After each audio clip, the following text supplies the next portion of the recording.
What is up, guys? Happy Monday. Welcome back to Two in the Zone. You have the one, the only, the GOAT, Dead Prez Picks, and myself, AC.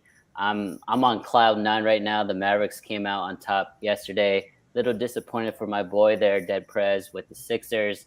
I was hoping that we could meet in the finals, but maybe next year. But Dad, how was your weekend? How are you doing? It was good, man. Yeah, a lot of fun yesterday watching the Game Sevens. NHL obviously served us a little bit better from a viewing standpoint, but kind of two runaway games in the NBA. That Mavericks game, like we were talking about before, had to feel pretty surreal there as a Dallas fan. I know watching that game kind of just felt fake, like it was just never really close. So kind of disappointed in the NBA Game Sevens from what I mean, like a viewing standpoint. I wanted better games, but hockey picked up the slack for the NBA yesterday. Yeah, it was nice. Yeah, just to recap what went on yesterday, Dallas, the city of Dallas, Dad. I don't know if you saw this, was the first city in the history of sports to have two game sevens on the same day. So the Stars Not lost know in that. overtime. Yeah, they lost in overtime to the Flames. They had a lot of chances. And then, yeah, we talked about the Mavs kind of just taking it to the Suns. But if we go back to, I guess, to Saturday's game, let me go ahead and pick up my phone here. Saturday in the NBA, I think, was a little bit better. Let me take a look. Oh, there was no Saturday games. It was There was no. Friday. Well, it Yeah, it was a was. little bit better. Yeah, there was no game, so Yeah, there you go. technically there Um, was. yeah, so Sunday yesterday, Dad alluded to it. Kind of blowouts. Celtics beat the Bucks by 28, and then Mavericks beat the Suns by like 80 points, basically. But that Bucks Celtics game was pretty competitive in that first half. I thought Giannis. I mean, Giannis came out and had like 15 points, 10 rebounds, 10 assists in like 10 minutes. Like the guy was absurd. Yeah. And then Boston kind of realized it's literally just Giannis. So let's just triple team him, and then the other guys are not going to beat him. hmm Yeah, I mean, my takeaway from that game too was Grant Williams. I mean, he just kind of took over. He was getting wide open threes all game in the first half. I even tweeted some negative stuff about him to trade him for a bag of deflated basketball. So I apologize to Grant Williams if he's watching. But they kept leaving him wide open. AC, and he started hitting those wide open threes.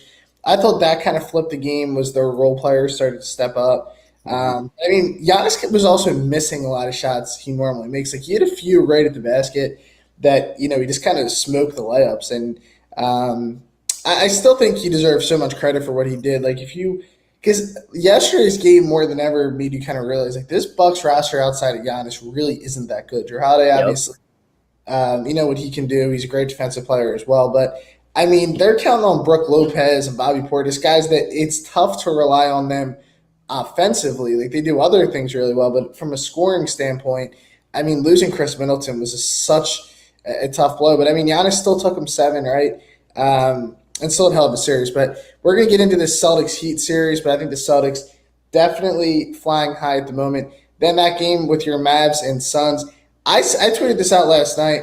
No, you're a little bit older than me, so you might correct me here, but in my lifetime, I think that's the worst game seven I've ever seen from 100% from an NBA standpoint. I mean, when I was younger, I can remember a couple baseball games that were like brutal game sevens, but that game was just never like close. It was just never entertaining. It was never close, and I was kind of just blown away as the entire world was by that result. But now, I mean, the Mavericks here coming in against Golden State. Let's talk about this price, AC, because the Warriors are a heavy favorite here in this series. And I have to say, I don't know how many people out there actually bet Dallas, like have tickets that they bet Dallas to beat Phoenix in the series. I don't think there was a lot of them. Now I wonder, though, does the recency bias maybe slip over here? And do you think we see a lot of people taking Dallas in the series? Yeah, that's a great segue into what I want to talk about. I mean, the series markets, there's been a lot of movement already. The Warriors last night were heavier favorites. So now there's a little more money, a little more action on the Dallas side. In my opinion, from a handicapping standpoint, if you like the Mavericks for this series, I would actually wait. I think you're going to get a better price because I think they're going to lose game one. Same with Boston. I actually think they're going to lose to Miami in game one just from sheer rest because Boston just got off a grueling, super physical. They played the best player in the NBA, and they only have less than 48 hours, and they got to travel to Miami. Miami's been sitting pretty for a week now. Their guys are healed up. They're healthy. So I kind of like Miami. I love Miami actually in that first game. So if you like Boston for the series, I would wait. Same with Mavericks. I don't expect the Mavericks to continue winning as a dog, right? They were a dog entering Utah without Luka. They're a dog with the Suns, and now they're an underdog with the Warriors. The Warriors have all the championship pedigree. Their core is still intact. Now they're adding Jordan Poole, Kuminga, all these guys. So, I mean, they should win. But if you're looking for a better price, I would wait till maybe after game 2. They might go down 0-2 again. Yeah, a lot of people aren't going to like what I have to say about the series because everyone's kind of riding that Mavs train. But I think it's Warriors in 5, right? I think they kind of dominate this series. And I love Luca. I mean, I think it would be cool if the Mavs won. Like, as a fan, I would like to see if the Mavs somehow made the finals. But I don't think the series is going to be that close. I just don't know if the role players for Dallas can carry over that kind of series. Like, how I put it, AC, is I think the Warriors have 3 guys who are definitely like top 30, 40 players in the NBA, right? And it makes me laugh, but Andrew Wiggins was technically an all-star starter. Yeah, he was a starter. Luka was not a starter. Which implies that he was technically one of the 10 best, or 5 rather, in his conference in the NBA. He's not. But my point is I think that the Warriors have 4, maybe even 5 players. You could put Jordan Poole in there who are better than the Mavs' next best player. So Luka Doncic, in my opinion, is the best player in the series, with no disrespect to Steph. Right now, Luka's better than Steph. So I think Luka coming into the series is the best player. But then the drop-off here in talent, it's not close.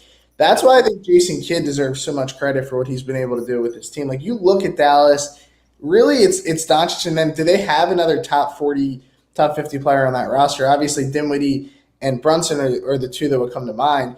But coming into this year, I mean, Jalen Brunson wasn't anywhere near that top range. So Warriors, in my opinion, they have 3 top 30 players, and then Poole and Wiggins, they're probably that top 50 range, maybe top 60 in the league. I just think there's a significant drop-off from a talent standpoint.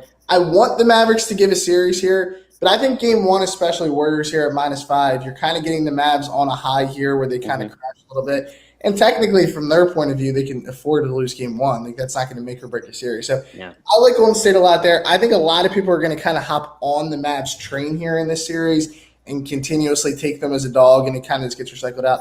I think the Warriors take care of it in 5, maybe 6 at most. Okay, so I mean, I agree. In terms of game 1, I love both home teams, so both Miami and Golden State.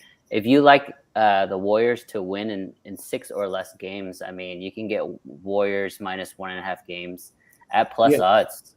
So that's I mean, if you agree with that, I think that's a great bet for you.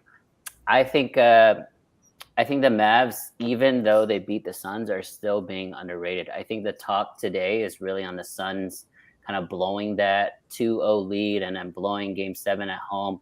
I think the Mavericks are an elite defensive team, and I think if you can get stops, you can always compete and contend. From a metric standpoint or analytics standpoint, the Warriors and Mavericks are actually very similar. They have middle-of-the-tier offenses. It seems like, they have amazing offenses with Curry and Doncic and all those guys, but analytically, they're just middle of the pack. But both of these teams are top 5 defenses. Same with the other side. The Celtics and the Heat are also top 5 defenses. So defense, at the end of the day, for this year at least, defense wins championships, and I think they're going to be able to contend. And if it's a low-scoring or lower-scoring game, like in the 90s or low hundreds, if you have a Luka on your team, I think you're always going to have a chance. So it's hard for me to say. Maybe I am, riding high and feeling the Mavericks love right now, but I think the Mavericks are going to keep it close, man. And it's really going to depend on these first 2 games. If the Mavericks go down 0-2, even though we've seen it in the past for them to come back from 0-2 deficits, it's going to be hard to do it again, especially a team that's won it before. The difference with the Suns and the Warriors, honestly, the Suns are a great team, right? I mean, they won 64 games in the regular season. They had the best closing team in the NBA, but they've never won. It's completely different when you've won before and you've kind of seen everything. And Chris Paul now has lost, 5 game sevens in a row. You're not going to get that type of performance from Clay or Steph or even Draymond. Like, those guys are going to step up. I mean, we know game 6 Clay is a real thing. So I like the Warriors a lot. Again, I told you this, I'm heading out to California for like indefinitely. So I'm going to try to go to game 5 next Thursday, and we'll see how it is, man. I think Luka is just always going to give him a shot. Spencer Dinwiddie is never going to go 5 for 7 back-to-back games like that again on threes. But if he can get Jordan Poole playing defense, if Jalen Brunson has to get in front of Steph Curry and make him play defense, like I think, Mavericks have some of the elements to give the Warriors trouble. So we'll see. Yeah, no, and I think that's a good point too. I mean, from a mental standpoint, this series doesn't do much to Golden State. They've played it in more difficult environments. But one last time, I think Jason Kidd deserves the most credit in this series outside of Doncic, because I think he just outcoached the Coach of the Year in that series. I agree. It should be a fun series. All right, let's shift gears to the East with the Celtics here and the Heat. We have a lot of people in the comments here liking Boston. I'm with them in this series. And this is going to be a real shocker, AC. I think Boston gets it done again in 5. I think both of these are.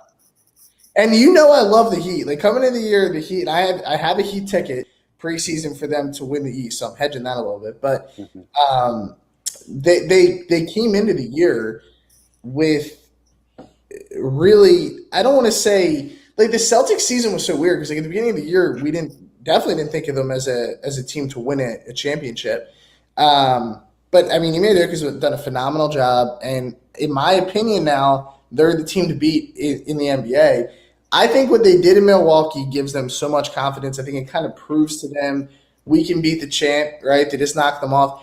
And mind you, they had to come back. So they went down 1-0. Then they went down 2-1. Then they went down 3-2. I think that builds, as the series goes on, because it shows you that you can do it. So mentally, I think that's key. Again, though, AC, if we get into this series from talent, like just pure talent here, the Celtics are a much more talented team in this series than Miami. The one advantage that I think Miami has is the bench, and I think it's a sizable advantage. Now, Robert Williams was ruled that he's going to be back in. So if Williams goes back in the starting lineup, you do shift Grant Williams to the bench, which helps, obviously. But their bench yesterday, it's Peyton Pritchard, Daniel Tice, and Derek White. That's who they played. So they ran a 3-man. Derek White was terrible yesterday. Rough series, right? Yeah. So, he played okay in the one game. But yeah, yesterday he really struggled. Now, you get Williams back on the bench, but you're probably running a 4-man. Miami's much deeper. But, again, now Kyle Lowry looks like he'll be out at least tomorrow. I think the Celtics run away with the series. I don't think it's all that close. If Williams is healthy, they're not a big team. They're not a physical – I shouldn't say they're not physical. They are physical. But, I mean, on the boards, I think Boston holds the advantages. I think they hold the advantage everywhere. So, I think Boston in 5 in this series. I say we do a side bet, Dad. Okay. I like Miami. I don't know if they're going to advance, but I think we see at least 6 to 7 games. So, let's say if it's 6 to 7, I win. If it's 1 to 5, That's you fine. win. That's okay. fair. All right. I'd say this, though. With the Boston Celtics, who I'm super impressed with, this is the first series where they have the best player in the series. First series, they went up against Kevin Durant, and they swept him. Second series, they went up against the Finals MVP, 2-time regular season MVP, averaging 37, 17, and 7. Never been done before, and he still advanced past Giannis. This is the series where the next best player could be Jimmy Butler or Bam. Honestly, I think Jimmy Butler gets a lot of love, deservingly so. And I think he does turn it up a notch in the playoffs. But I think he's a tier below, like a big tier below Jason Tatum in terms of what he can do. And now Jimmy Butler is actually going to have wing defenders that can actually try to stop him, right? Tatum, Smart, Brown. It's not, I'm sorry for your Sixers, but it's not like that Philly defense, right? Jimmy Butler against Philly literally just dribbled up the court and pulled up from 14 feet. Like, it was easy basketball. It's not going to be the same with Boston, who, again, is an elite top 5 defense. Grant Williams is going to give Bam Adebayo a little issues there. So from a Boston matchup standpoint, I do agree it favors Boston. But I think we're underrating like Eric Spoelstra effect. I think he's a great coach. They're going to play a lot of zone. They're going to force a ton of threes out of Boston. Boston had 50 threes in game one against Milwaukee Bucks, and everyone's like, why are you guys shooting so many threes? That's their style, and that actually plays into the hands of the Heat. So I think the Heat are just going to rough it up, contest these threes, and I think it's going to go at least 6 or 7. I hope it's Miami, to be honest, to go and play the Warriors, because I think from just from an analytical standpoint, I think that'd be super interesting. But I know from like the best viewers or the highest ratings, it would be a Boston, Golden State series. But either way, I don't think we lose as fans. I think it's going to be an amazing finals. Yeah, I think coming out of the West, both teams were really marketable because of Doncic. Like, I think if the Mavs somehow pulled it off, like it would still be a very, from a viewing standpoint. I mean, everyone loves Luka, but especially right now, everyone loves Luka. So, Yeah. I can see that. But the last point I'll make in the series, kind of what you were saying, Miami's path here has been a lot easier than Boston. Yeah. Like Boston is dethroned, in my opinion, the two best teams in the East coming into the playoffs, Brooklyn and Milwaukee. Those were the two teams, even though Miami was the 1 seed, like no one really thought Miami was the team to beat in the East. Yeah. So the Nets, and they didn't beat the Nets. I mean, they kicked the shit out of the Nets, right? They swept them, and it was a clean sweep. Now you have them just knocking off the defending champion, and they won that game 6 in Milwaukee. So we need to go into the defending champion's house, win the game. The Heat, and I love my Sixers, but they're nowhere near what Milwaukee and even Brooklyn. I think Brooklyn want to beat us, being unbiased this year in a series. So the point is that Boston has had a much more difficult path, and I think that's going to help them kind of carry it through here. I don't think Miami's seen anyone yet that's a championship team. Yeah. Because Embiid was basically, he missed 2 games, and even when he played him, he was like 50%. So yeah, their Sixers draw was a little bit of a, asterisk there. So I think it's going to go. I think Boston wins the series with relative ease. So that's my opinion of it. You think it'll go a little bit longer, but I think you're saying it could go either way. The better team is Boston. I agree with you. I just think like the physicality, the Heat culture, the coaching. It's hard to play in Miami. I think they're going to be able to extend it. I think we should have two side bets, because if your bet hits, that means the Celtics have to win game 1, right? So we should have a game 1 side bet just to get that going tomorrow. Because I'm riding them because I think they're playing. We talked about this too a lot. You see that do you want to be the more rested team and kind of get out of a flow, or do you want to be Boston and playing in your flow? So I think Boston carries over that. But I mean, they're both obviously fair perspectives, and you can argue both of the sides. All right, it is time for our best bet segment, AC. Let's give a big shout out to the best sports book on Twitter at 7Stacks. It's Monday, which means a lot of you guys who had a big week, you were getting paid from the GOAT today. So give them a follow. They're always on time. As soon as you request, they will come through. 24/7 customer service. -1 lines. I'm going to repeat that for baseball, for hockey, for anything that you want. KBO. Me and AC do some KBO together. So if you guys want to get on that, please do. This is where I get my -1 lines. People are always like, do you mean 1.5? I mean 1, and this is where we get them. It is at 7Stack Sports. You give them a follow. We will be doing another $100 giveaway because our collab pick pushed last night on the Flames at -1. And also Stack is actually running a $100 giveaway right now. I think he just did one for fun. So make sure you guys give him a follow and enter those giveaways. All right, AC, time for our best bet segment. No NBA and no NHL. So I'm assuming you're going to be going to the Diamond. That's where I'm going. What are you liking tonight? Man, this one's tough because they've been struggling all year long. They just lost yesterday to the Rangers, but I think it's a great bounce back spot for the Boston Red Sox. They're playing at home, traveling back after a long road trip. They are favored for some reason, playing against a really good Astros team, -120. You could get it, with 7Stacks. I like the Red Sox at home money line. If you don't like that, I like the Red Sox team total over 4.5 as well. I think Jake Odorizzi is a little overrated. It's a hitter's ballpark. Red Sox only had 1 run yesterday. I mean, everything from a regressional standpoint looks like a Red Sox play, so I'm just going to trust it. I love that. I just wrote up a piece over at Odds Checker Red Sox, but I did first 5 because their bullpen has been a train wreck, but I like that angle there. I think Odorizzi's being overvalued there on the market, and Red Sox should bounce back. I think they're going to get going soon. They say their lineup's too good not to. But I'm going to stay with the diamond here. I'm going to take your boys, the Texas Rangers. Ooh. So this is about as big of a public fade as we're going to get. I think everyone is thinking the Angels look too good here, and they kind of do. Get Syndergaard, and they're minus 145. It's not an awful price, but I like Texas. You get Gray on the mound, who's supposed to be their big gun, right, as far as a starting pitcher. I like them here, the price that they're at 125. I have faith in Texas. I have their team total on wins. They're trending good right now because it was like 71 or 72. It was pretty low. Yeah. I think that they get going.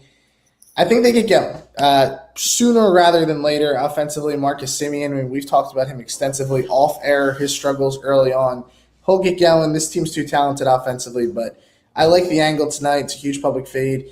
I think the Rangers take it over the Angels tonight. That's going to be my best bet for 2 in the zone. It's plus 125 over on 7 Stacks right now. So give them a look.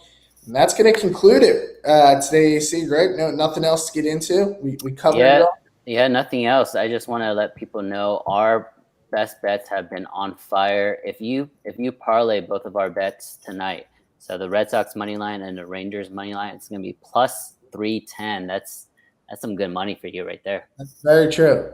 And we always like them, right? Because they typically go 2-0. So make sure you guys take advantage of that. All right, guys, we will be back with another episode tomorrow afternoon. Again, give a follow to 7 Stack Sports, and we'll see you guys then.